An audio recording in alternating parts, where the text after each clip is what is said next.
The Forgotten Room. The Return. The house stood in silence, hidden behind ivy-covered stone walls and a rusted gate that groaned with age. Mira hadn't seen the old family estate in years, not since her parents died in that tragic fire. Now it belonged to her.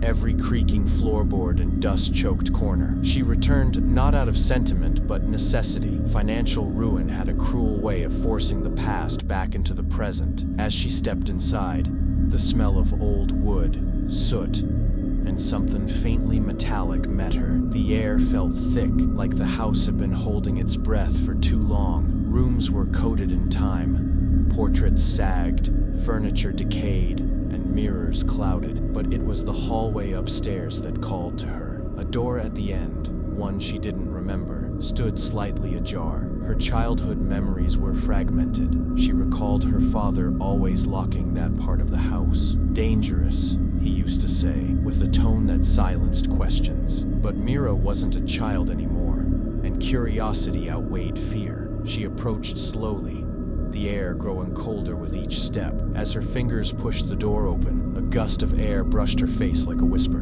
Inside was a small, windowless room, bare, lifeless, except the walls were painted with symbols. Faded red, no furniture, no dust, no time. The awakening. That night, Mira couldn't sleep. The house creaked with strange rhythm, like footsteps pacing just beyond her room. The temperature dropped, and her breath turned to mist. When she finally drifted off, she dreamt of the room, of a pale child with hollow eyes, sitting cross-legged, humming something tuneless. The walls bled, the floor pulsed. She awoke with a jolt, drenched in sweat, the echoes of the hum still ringing in her ears. She tried to leave the house the next morning, but the gate wouldn't open. No matter how she pulled or twisted the rusted latch, it stayed locked. Even her phone had no signal, no service, no GPS. It was as if the house had swallowed her whole. Desperate for understanding, she rummaged through the attic and found her father's journals. Most were mundane, but one leather-bound book was different. Inside were frantic entries about the room. He wrote of voices in the night, of something ancient sealed within, of a mistake made during a renovation that exposed what should never have been uncovered. It feeds on the forgotten, he wrote,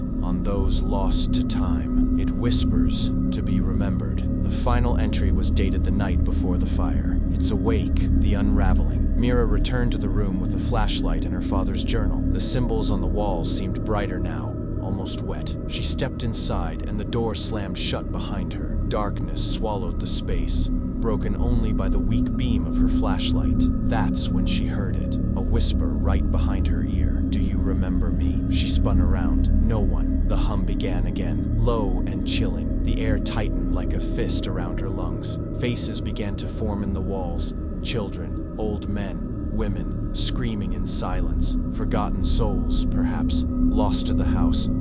Or maybe sacrificed to keep it quiet. A figure emerged from the corner. A child.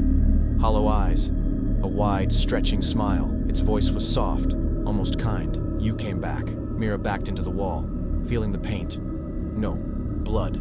Smear against her fingers. Her heart pounded, but she couldn't scream. The child tilted its head, watching her. "You left me, like they all did." Memories crashed into her.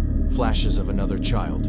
Her brother, locked in the room, hidden during the fire. Forgotten. "No," she whispered, falling to her knees. The room trembled. The hum turned into a howl. The door flung open behind her and a burst of icy wind knocked her back.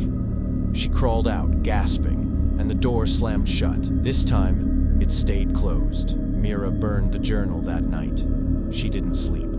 At dawn, the gate opened on its own. She left, never to return. But those who pass by the estate say they hear a low hum at night.